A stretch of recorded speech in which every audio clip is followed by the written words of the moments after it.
Welcome to the Pedal Collaborative podcast. We're so glad you're here.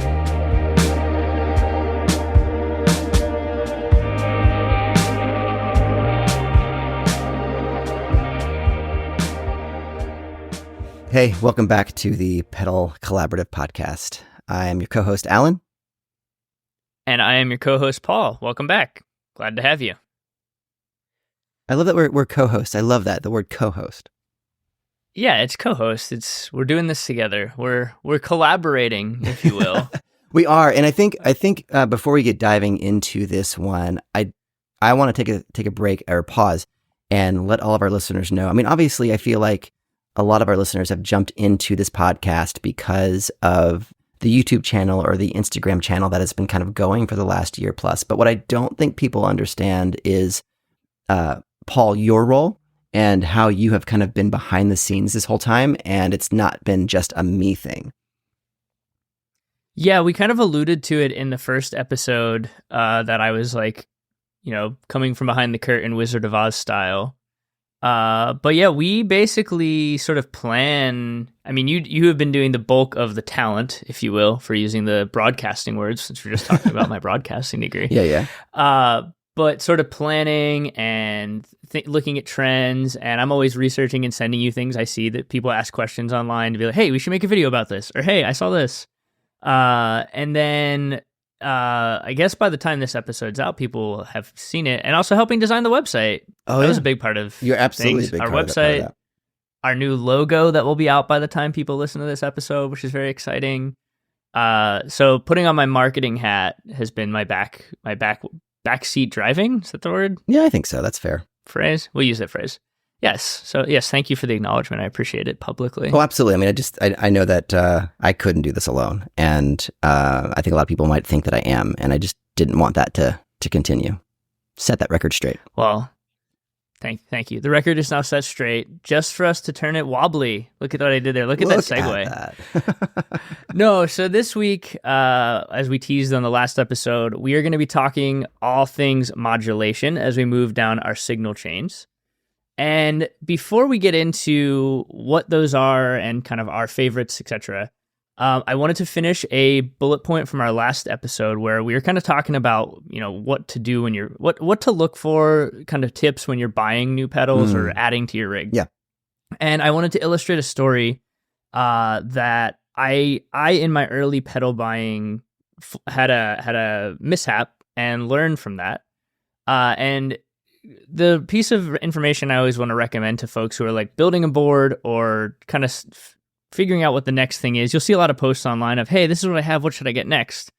And the first thing I always recommend is kind of understanding what you have and how the next piece fits into it. Yeah. So my mishap was I wanted to get a second overdrive to stack with my full-tone full drive when I was first building out my pedal board. Great idea. And I just bought a Tube Screamer, a TS9 Ibanez Tube Screamer, the classic. And I didn't realize that the full drive was also a Tube Screamer, albeit a TS808, so slightly different. But, but that's interaction, splitting hairs. Yeah. And the interaction between the two was not what I was thinking. It was very squishy and MIDI and overly compressed because the two circuits were redundant and not necessarily complementary. Right. So the idea of understanding what you have, especially in a world of boutique pedals where everything has like a fun name, but they're kind of based on, different circuits that may have come before in classics, but understanding how things complement each other or what you have and not buying a redundancy of it, et cetera, et cetera. Right. That's my piece of advice I wanted to finish out from the last episode. Oh, well, no, and that's which I do. No, go ahead. Yeah, go ahead. No, I was going to say that's a fantastic thing to bring up, and that example is great because I think what people don't understand necessarily when they're looking at boosts or overdrives or any of those types of things is what it's actually doing to your signal. And when you think about the spectrum of what humans can hear, it's the sound waves are from 20 hertz all the way to 20K or 20,000 hertz. And when you said it a second ago, talking about the Tube Screamer being MIDI, that's not the MIDI communication that we will get to down the road when it comes to these more complex pedals. you're referring to the mid-range. And when you think about the spectrum of... Yes, very good clarification that I wasn't doing M-I-D-I, but right. M-I-D-D-Y. Yes. Tube screamers are known for a mid-hump. So somewhere along, and I could look up the specs, but I'm not going to, somewhere in that mid-range, there is a boost on the tube screamers. And that's really, it was designed to kind of push your signal into a tube amp and push it into that saturation that everybody loves. But what happens then, like when you double up that, or you stack a tube screamer on a tube screamer, you're taking a mid bump on and adding it to a mid bump. So it gets a lot more mids. And so I think like you didn't know that obviously Nope. at all, but you certainly heard it as soon as you plugged it in and you're like, this is junk. I don't want that. Yeah, this is not the sound that I was hoping I was going to achieve right. when I put these two things together. Right. And to be fair, double tube screamers aren't junk, but it wasn't what you were looking for.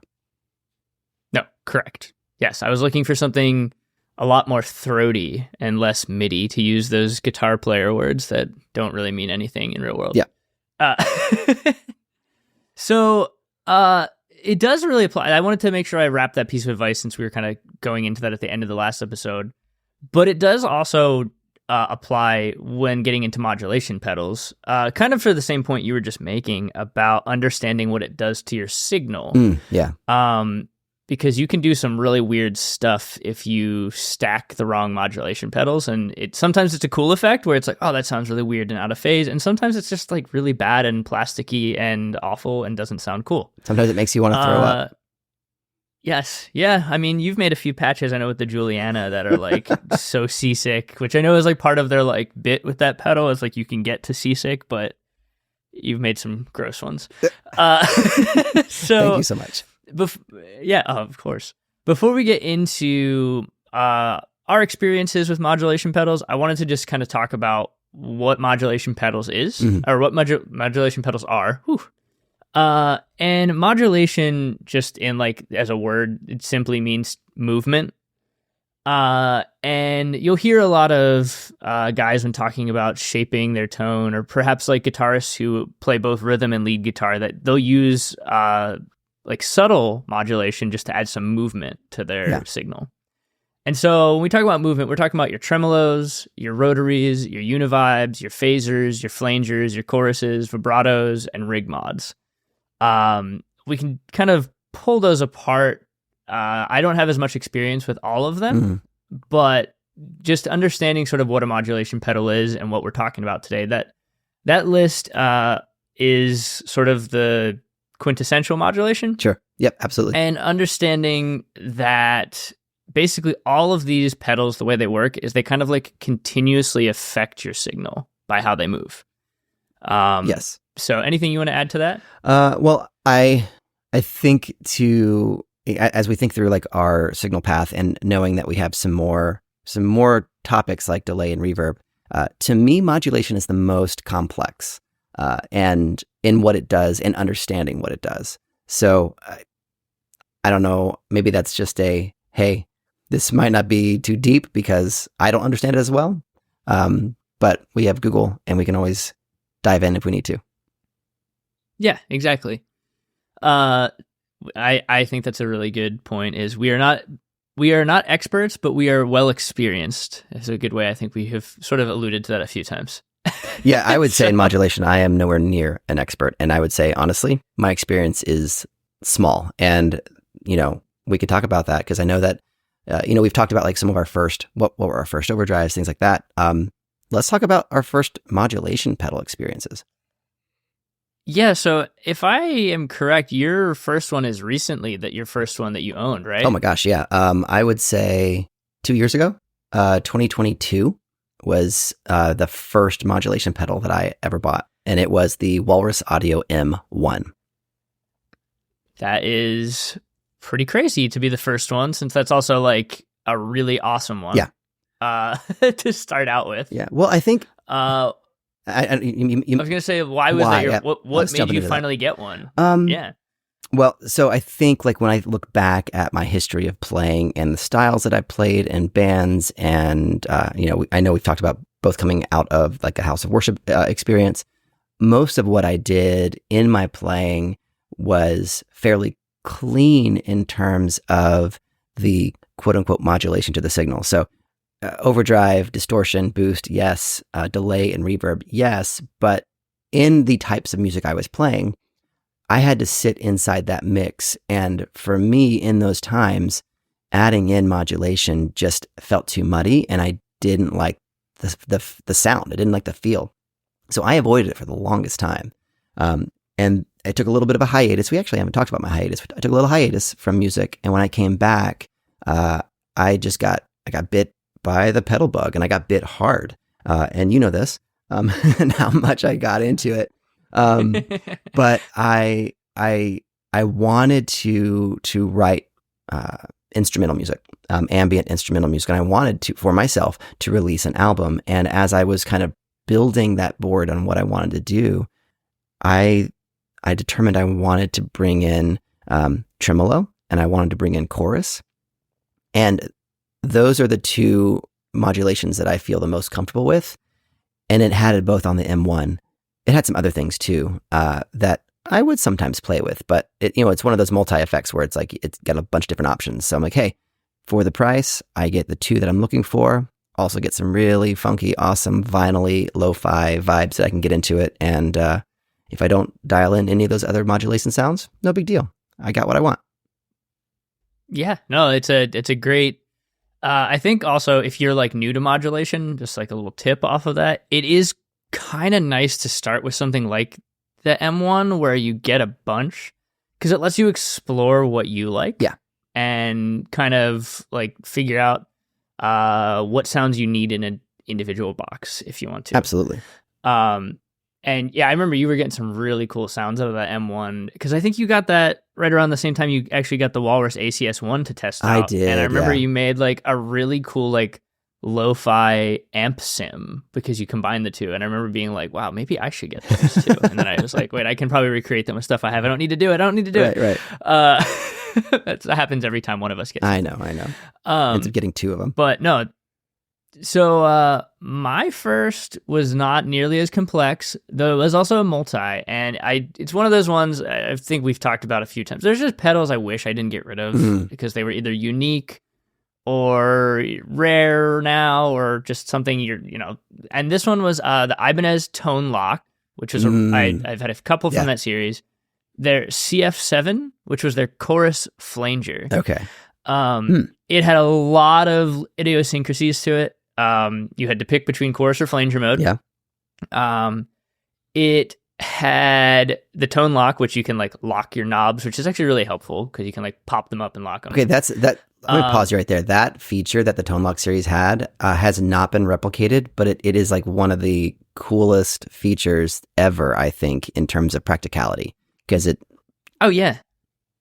Sorry, that's all. Yeah. Yeah, it's super cool. It's super cool, and I've always really enjoyed that because I had that one and I had their echo delay one as well. Cool. And what was cool about that pedal was it had a mode on it where like normal, you were either normal chorus or normal flanger, and they were both like pretty good chorus and flanger sounds, like just kind of the classics you would think of kind of replicating like 80s sounds, really. I felt like it was dialed towards. Sure. But then it had the crazy, spelled with a K, very early 2000s, crazy switch that went to whacked mode. And whacked mode could get you into these like synthy, weird LFO extreme noises that were just like, they weren't always useful, but they were really fun to like jam with and just like explore the outer reaches of the effects because they were like just really, really out there. And I feel like it was a really good first modulation pedal to have because I then had like stretched the limits of what a chorus and flanger sound could sound like. So then I sort of, when I got into like, I think the next pedal I got was like a Boss CH1 chorus. Okay. I was like, I just need like a simple chorus. Yeah. I knew how to like get subtlety out of it or make it, or like what it was capable of like pushing to its outer reaches. Yeah. So that pedal having a whacked mode was really fun. Sounds fun. And that was one of those. I know I talked about that in the first episode. That was one I got in that buy from from the older guy from my church who like sold me his whole board. That was included in it. Okay. And I was like, I knew nothing about those. So it was fun to have a pedal that did all that really weird stuff. No, totally. That sounds great. So yeah, so that's first. So you had one more recently. I had one years ago, and I think like Fuzz, Modulation's one I've explored more than you, just because of the way I played music.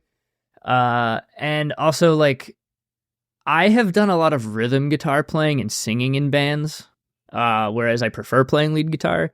And I feel like choruses and stuff make that more interesting than like you've done a lot more lead playing and like filling in spaces, whereas like you're not always like needing chorus there. That's more of those time-based effects that we'll get there, Alan, next episode. You can talk about your delays.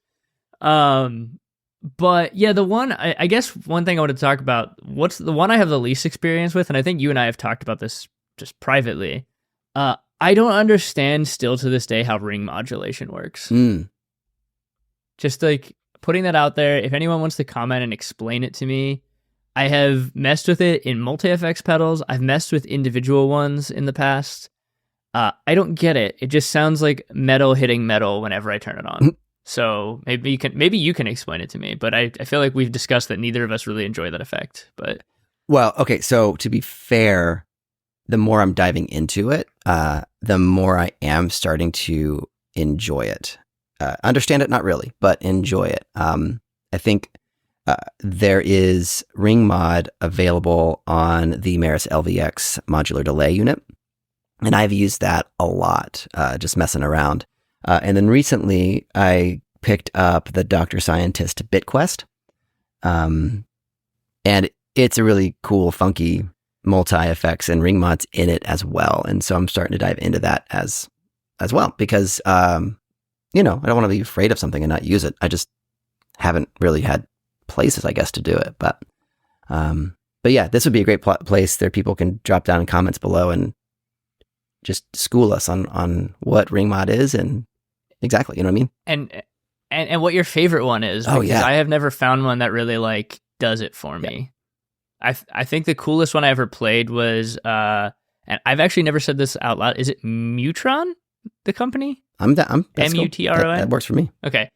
I played with theirs and thought it was cool, but I also was like, I don't know how you use this musically. So again, drop it in the comments. Tell us how to do it so that I can learn. I want to learn. I want to be a believer.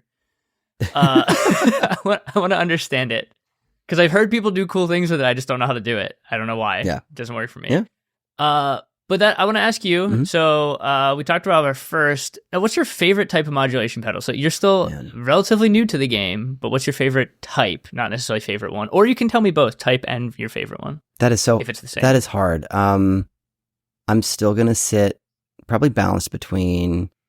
No, okay, I can make a choice.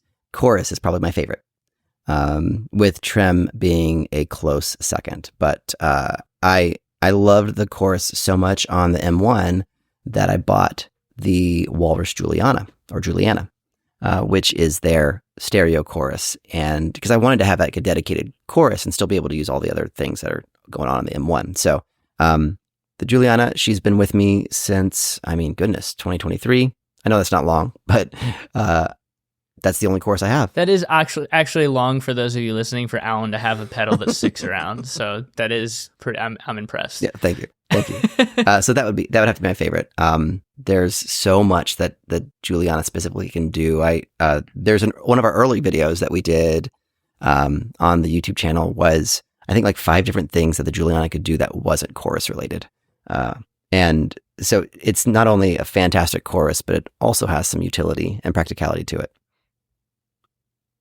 Awesome. Yeah, and I really like the Juliana too. I think we've talked about the Juliana on episodes before, but you and I got them at the same time. I think they came on the same day. And you're like, do you want one too? I was like, you know what? Why not? Like, I haven't tried that pedal yet, and that one has stuck around for me too. Yeah. I think that's actually from 2022. Just so you know, I think it was like Christmas 2022. Maybe Christmas time. It's very possible. Because I remember getting it and the IZ on the same day, and that was 2022. Okay, yeah. So that's how I know. You were right, because I have the Kamakura graphic, the colorway, which was the Black Friday release in 2022. Thank you. Yes, there you go. So on my favorite, I think, so I really like the Juliana now, but like I still am a sucker for phase shifters. Okay. I have that Spaceman Explorer now that I really like. It's very cool. It has a lot you can do with it, especially when you use the expression jack. But my favorite all time is actually the Boss PH3 phase shifter. I have like a real soft spot for this one. Okay. One, it's really cool because it has like internal tap tempo for syncing your phaser, which is neat. And I think a piece of this is like my friend Joe and I, who played in a band together, have played in numerous bands together actually, but we both played guitar in a band called the King Chaos, and we both had phase shifters, and something about the way we set them differently always seemed to make something interesting come out of our mixes. Okay.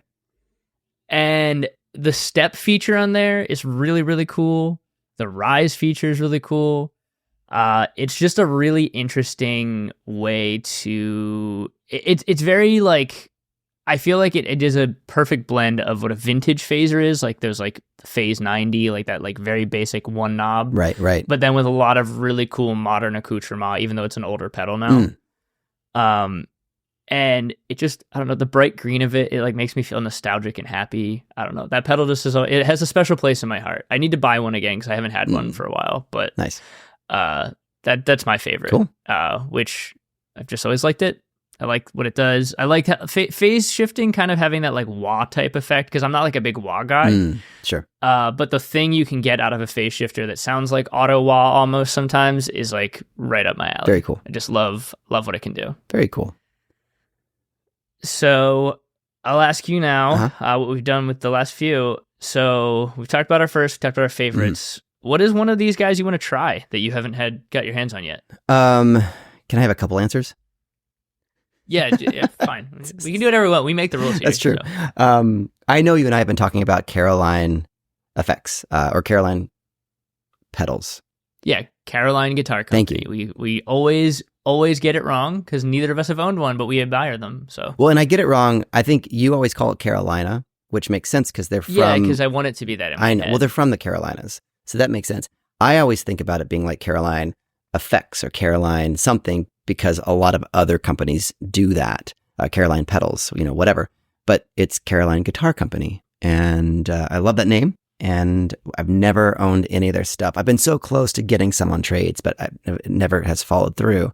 I basically want to try all of their lo-fi stuff. They have like a whole series of lo-fi, like reverb or delay or other like modulation stuff. And I want to try all of those, but, that's more of I want to get my hands on that brand and I want to see what it feels like and sounds like.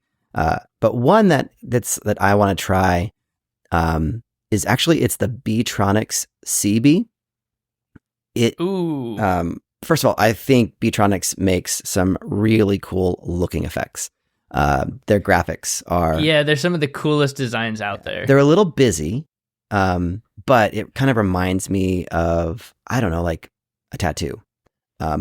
So. It's very, very like classic tattoo art, yes. And they do a really cool thing. A thing I love that more people should do is their pedals all have the slant to them, so they look at you on a pedal board. Yeah, they stare. Everybody they should stare do. I don't know why everybody. They stare at you. Yes. No, that is a really cool feature. But no, I want to try the CB because it is. It allows me to have chorus and feel safe, but it brings in pitch modulation. So that's it's a harmo. They call it a harmo chorus. So it's bringing that pitch modulation to harmonize into that chorus, and that sounds like will be really cool.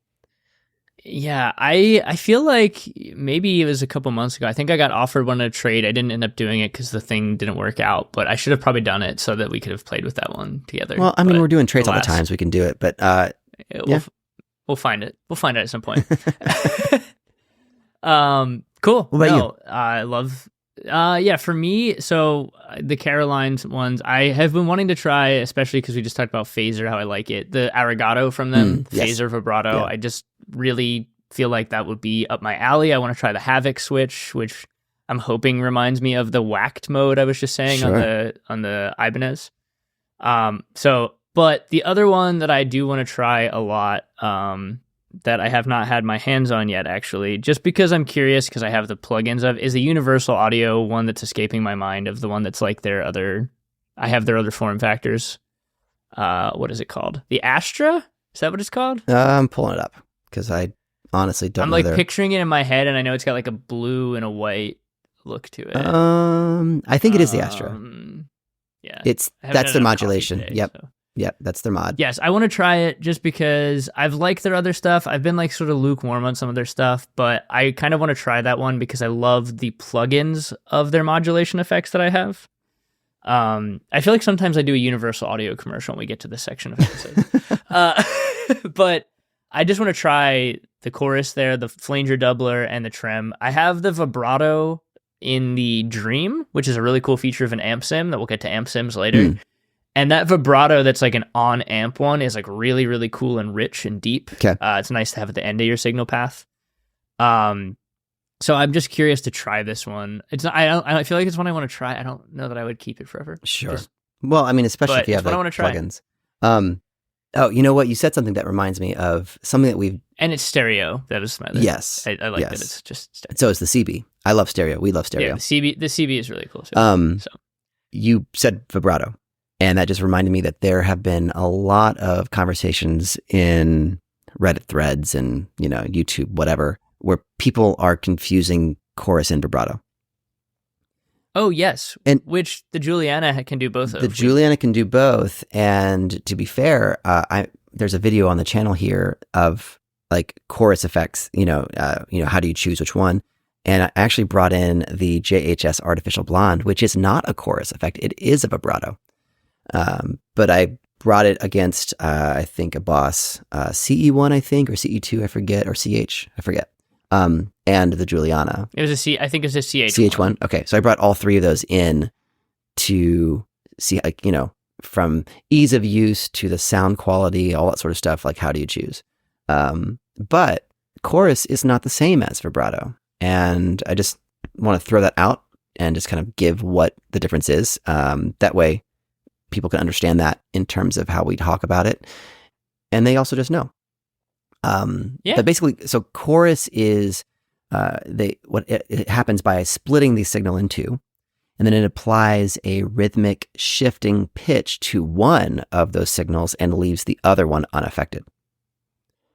Vibrato just simply affects the signal and does not add the clean back in. So it just applies that signal to the whole thing. It doesn't split it and keep one clean.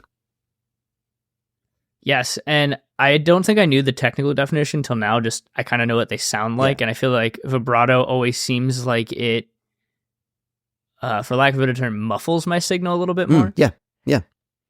But I do kind of like it. So I know we're talking middle of chain is where I put modulation effects, and you do as well. Mm-hmm. But I do like vibrato at the end of the path too, because it is cool to add that little subtle warmth and movement of something like that.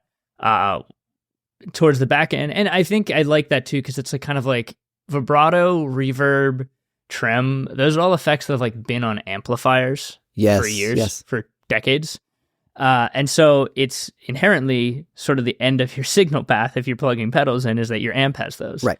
And I think because of the fact that vibrato works that way, that's why I like it towards the back end. That makes perfect sense. It's affecting the whole signal as opposed to, splitting like the chorus does. And chorus sounds really cool early on in your path. So thank you for the technical definition that I've sort of felt, but not necessarily had the words before. You're quite welcome. I appreciate it.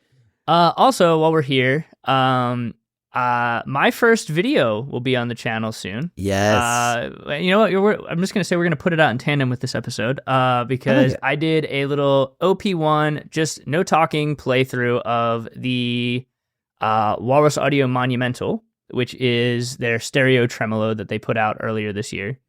And just had some fun, just like twisting knobs. I'd played with it for a week or so beforehand, and then just like was like, plug the OP1 in, write a little sequence, and just mess around with it. Yeah. So as Alan at the beginning of this episode talked about how I've been behind the scenes, my first video will be on the channel, so you can see me play with a mod pedal and fumble through it beautifully with a synthesizer. And it's a great video, great first offering to the channel, which of course I know there'll be many more. But you did one of those no talking ones. You just kind of fumbled around or fiddled around, which I know that a lot of our listeners enjoy that because they just want to hear the pedal. They want to hear what it's doing, and they don't want to hear us talking about it per se.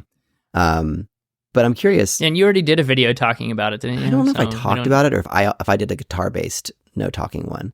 Well, it's fine. For all of you who comment, what does this sound like on a synth? You will get more videos of me doing that in the near future. So yes. Stay tuned. So, okay. So can I ask you just, what's your thought on that Walrus Monumental? And I ask because, as they've done, so the Julia came out, which is their mono chorus. Then they released the Juliana, which is their stereo chorus. They've done the similar things with reverb in terms of they had the slow that came out, the Slotva, which is the slow plus presets, and then they came out with the slower, which is the stereo reverb of that kind of ambient vibe. The Monumental is the third, I guess, rendition of their tremolo, because they came out with the Monument, and then they came out with the V2 of the Monument, which I honestly skipped over because it was mono. So I believe it just adds presets. Please correct me if I'm wrong. But then the Monumental came in with their stereo in and out. I think they call it like they call it the 5 series or something like that, because it has that little button. I'm pulling it over here. It has that little button that kind of like clicks in between on this one are 5 different subdivisions. Yes. So the Monumental, that's what it is. It's their newest trem. It is a stereo. It has presets and all that fun stuff.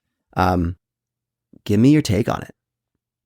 Yeah, so I've played with a decent amount of trems, and I will say I don't usually have trem on my board, just because it's not an effect I'm super drawn to, and I do like it like amp style. Mm-hmm. So if I do have it, sometimes I'll have it in like my stomp as like a before my amp in my signal chain. Okay.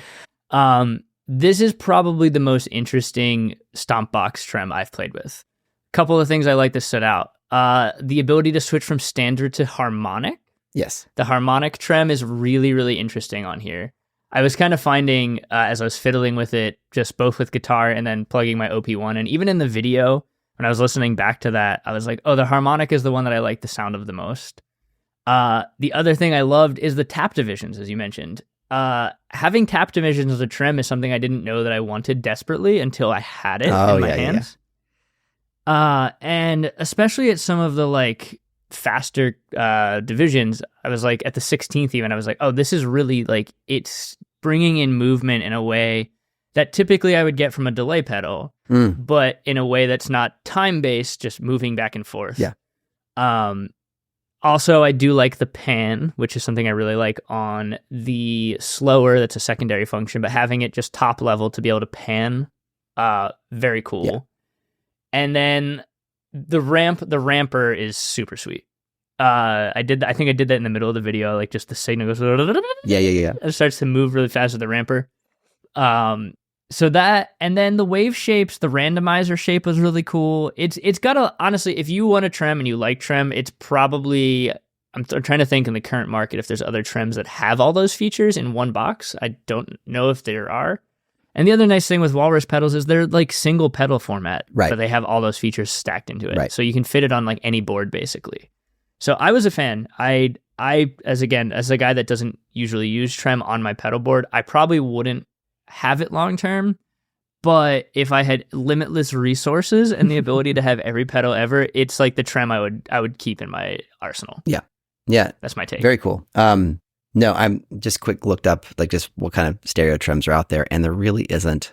I mean, there's a lot of stereo trems, but in terms of the feature pack, the Monumental currently is pretty. I mean, it's fantastic. Sorry. Yeah. I'm trying to think. I think like the only other one I know of that has tap divisions is I believe the JHS one with the polar bear on it that I can't think of the name. Kodiak. It says that, doesn't it? It does, but that's mono. Yes. And it doesn't have like all the same features. No. It's similar, but it's mono. Yeah, similar, but it's mono. Yeah, I'm looking. There's a couple others out there that are cool.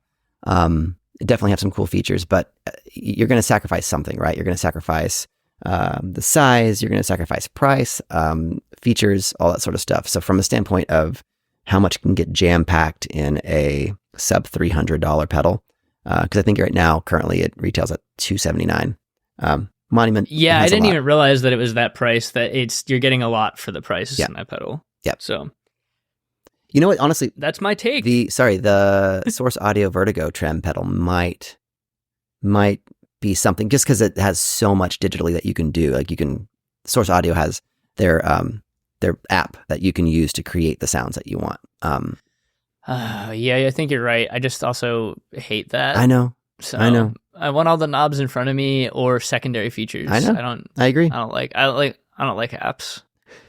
Even as I earlier spoke about wanting to try out the Universal Audio one. It's cool in the Universal Audio one because it's just Bluetooth connected, which is kind of neat. Yeah. Well, I think the Source Audio sub does that too, but I think it is too. There's also there's the weird TC Electronics one. You're like ping your phone to your pedal through those like tone prints. Oh yeah. Have you ever seen that? I have. Yeah, it's like sound connection. That's weird. Data over audio connection. That's just weird. That's just weird. But yeah, so no, I really, really did enjoy the Monumental and definitely would recommend if you're looking for a trem that can, because I just sort of like backing up is like, I don't love trem, but I do like to have at my fingertips sort of like the best tool for a given job. Sure. And I feel like the Monumental, if I needed a trem that I could just grab in my toolkit, it would give me basically everything I would need a tremolo to do, which is a really, there's not many pedals where I feel that way if they're like not one I love, like an effect I love, where I'm like, oh, this does everything. I guess this is cool. This one I was like, oh wow, this is a really, really good trem. Yeah. So good job, Walrus Audio, once again. That's right. So I think that's about it for this week. Next week we'll be coming at you with we've kind of kept these actually we did I guess 2 parts on your dirt section. We did right overdrive and then we did fuzz and distortion. Delay might end up being a multi-series just because both of us really like delay and there's so many nice delays. But we're coming at you next week with delay. I'm going to call it delay part 1. It might be a full episode. Who knows? It might be the first of 3. Who knows? It could be the first of 1,000. Yeah, because delay also, there's always a new delay pedal. Delay pedals are like the double IPAs of the guitar pedal world. Everybody likes to have a flagship model. So, so have a good one out there, everyone, and we'll talk to you soon. All right. See you guys.